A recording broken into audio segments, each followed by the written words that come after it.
చిరునవ్వులతో మన యేసు నవ్వెనే ఎంతో ముద్దగా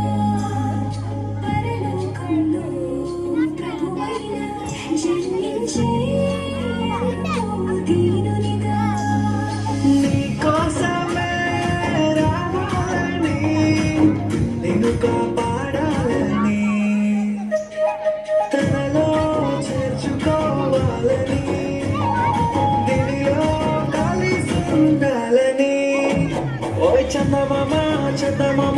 ఒక్కసారి ఇటు చూడమ్మా పరవశించే వెన్నెలవే వెలుగొచ్చాడమ్మా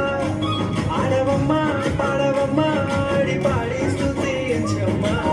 మన యేసురాజు పుట్టాడమ్మా.